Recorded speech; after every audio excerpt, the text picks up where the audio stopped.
கமெண்ட்ல நீங்க கேட்டிருந்த கேள்விக்கான பதிலெல்லாம் பார்க்கறதுக்கு முன்னாடி 10th 12th சப்ளிமெண்டரி எக்ஸாம்ல ரீவேல்யூஷன் ரீடோட்டலிங் அப்ளை பண்ணவங்களுக்கு எப்ப ரிசல்ட் வரும் அப்படிங்கிறத முதல்ல பார்க்கலாம்.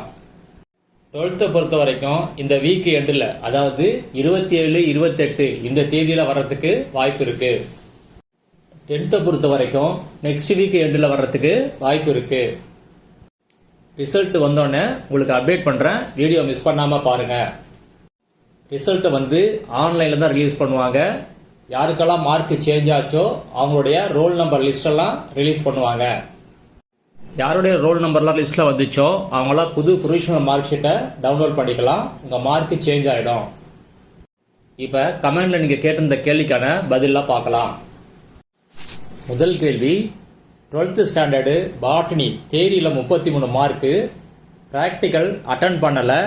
இப்போ நான் தேரி ப்ராக்டிக்கல் ரெண்டுமே அட்டன் பண்ணணுமா அப்படின்னு கேட்டிருக்கீங்க. தேரியை பொறுத்த வரைக்கும் பாஸ் மார்க் உங்களுக்கு 70க்கு 15 இருந்தாலே போதும். நீங்கள் 33 மார்க் எடுத்திருக்கீங்க, அதனால தேரியில் நீங்கள் பாஸ் பண்ணிட்டீங்க. இப்போ நீங்கள் ப்ராக்டிக்கல் மட்டும் அட்டன் பண்ணால் போதும். அதில் எதுவும் பாஸ் மார்க் கிடையாது. ஜஸ்ட் நீங்கள் அட்டன் பண்ணாலே போதும், நீங்கள் பாட்டனியில் பாஸ் பண்ணிடுவீங்க.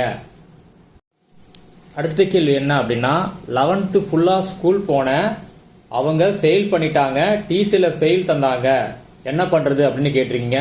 நீங்கள் எந்த வருஷம் ஸ்கூல் போனீங்க? நீங்கள் இப்போ லேட்டஸ்ட்டாக ஸ்கூல் போயிருந்தீங்க அப்படின்னா, அதாவது லாஸ்ட் இயர் நீங்கள் போயிருந்தீங்க அப்படின்னா 11th ஃபெயில்னா அது பரவாயில்லை, நீங்கள் டைரெக்டாக 12th எழுதிடலாம்.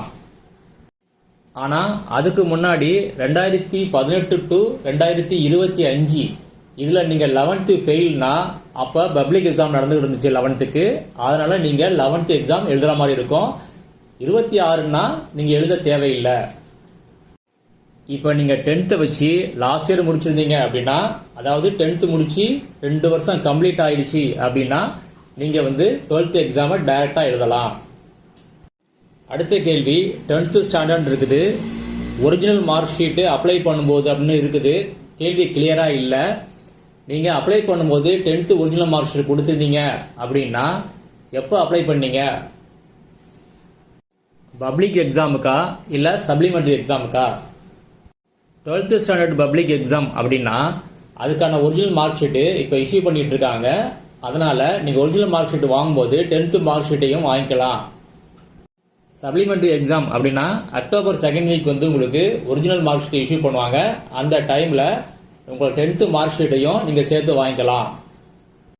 அடுத்த கேள்வி, 10th ஸ்டாண்டர்ட் சப்ளிமெண்டரி எக்ஸாமில் ஃபெயிலு, சர்டிஃபிகேட் வாங்கணுமா அப்படின்னு கேட்டீங்க. கண்டிப்பாக வாங்கி வச்சிங்க.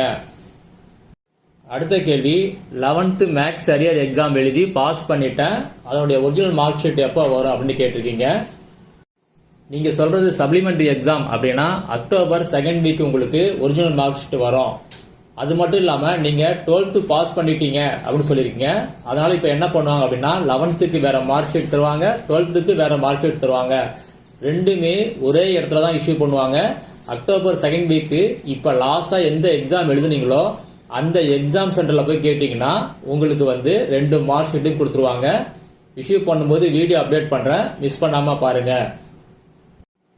அடுத்த கேள்வி, 10th ஒரிஜினல் மார்க் ஷீட் வாங்கிட்டான், ஆல் பாஸ், ஆனால் நேமில் மிஸ்டேக் இருக்குது அப்படின்னு சொல்லி ஒரு கேள்வி. எல்லாருமே என்ன பண்ணுங்க அப்படின்னா, உங்கள் ஒரிஜினல் மார்க் ஷீட்டில் நேமு மிஸ்டேக்காக இருந்துச்சு அப்படின்னா உங்கள் மாவட்டத்தில் உள்ள டிஸ்ட்ரிக்ட் எஜுகேஷனல் ஆஃபீஸ் அங்கே போய் உங்கள் நேமை கரெக்ட் பண்ணிக்கிங்க. அதனால தான் என் வீடியோவில் சொல்கிறேன், ஒவ்வொரு டைமும் நீங்கள் அப்ளை பண்ணும்போது கொடுக்குற அக்னாலஜ்மெண்ட்டில் உங்கள் நேம், டேட் ஆஃப் பர்த் கரெக்டாக இருக்கான்னு ஒரு தடவை செக் பண்ணிக்கிங்க. அதில் கரெக்டாக இல்லைன்னா அதே தான் உங்களுக்கு ஹால் டிக்கெட்லேயும் வரும், அதுக்கு பிறகு மார்க் ஷீட்லேயும் அதே தான் வரும். அதனால் எல்லாரும் என்ன பண்ணுங்க, அப்ளை பண்ணும்போது அது கொடுக்குற அக்னாலஜ்மெண்ட்டில் உங்கள் நேமும் உங்கள் டேட் ஆஃப் பர்த்தும் கரெக்டாக இருக்கான்னு ஒரு தடவை செக் பண்ணிக்கிங்க எப்போதும். அடுத்த கேள்வி, 10th சயின்ஸில் தியரியில் பாஸ் பண்ணிட்டேன், ப்ராக்டிக்கல் ஆப்சண்ட் அப்படின்னு சொல்லியிருக்கீங்க. நெக்ஸ்ட் இயர் ப்ராக்டிக்கல் மட்டும் எழுதுனா போதுமா, தியரி எழுத தேவையில்லையா அப்படின்னு கேட்டிருக்கீங்க.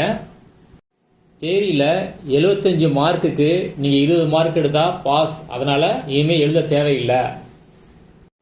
அதனால் நெக்ஸ்ட் இயர் நீங்கள் ப்ராக்டிக்கல் மட்டும் எழுதுனா போதும்.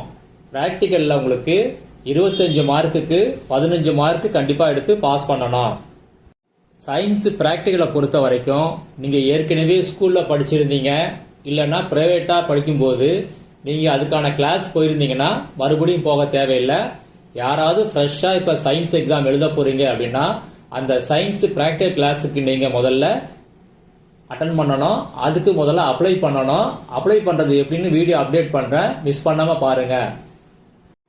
அடுத்த கேள்வி என்னன்னா, ஒருத்தர் கேட்டிருக்காரு, அவர் பையன் வந்து 10th ஸ்டாண்டர்டில் சயின்ஸு தியரியில் ஃபெயில் ஆகிட்டாரு. இப்போ ஐடிஐயில் ஒயர்மேன் சேர்ந்துட்டாங்க.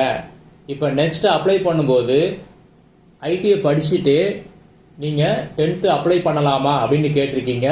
டிசி வந்து ஒரிஜினல் வந்து ஐடிஐயில் கொடுத்துட்டீங்க அப்படின்னு சொல்லியிருக்கீங்க. இப்போ நீங்கள் சயின்ஸ் எக்ஸாம் எழுதலாம். டிசி வந்து உங்களுக்கு ஜெராக்ஸ் காப்பி காமிங்க, ஆனால் அங்கே ஒரிஜினல் கேட்பாங்க. சப்போஸ் அப்படி கேட்டாங்க அப்படின்னா உங்கள் ஐடிஐயில் டிசிக்கு என்ன பண்ணுங்க, போனஃபைட் சர்டிஃபிகேட் வாங்கி கொடுங்க, ஒன்றும் ப்ராப்ளம் இருக்காது. ஆனால் அது வந்து இந்த இயருக்கான அப்டேட்டு. நெக்ஸ்ட் இயர் நீங்கள் எழுத போகும்போது என்ன அப்டேட் பண்ணுறாங்கன்னு சொல்ல முடியாது. அந்த டைமில் நீங்கள் என்ன பண்ணுங்க அப்படின்னா உங்கள் மாவட்டத்தில் உள்ள அரசு தேர்வுகள் இயக்கத்தில் போய் நீங்கள் அந்த டவுட்டை கிளாரிஃபை பண்ணிக்கிங்க.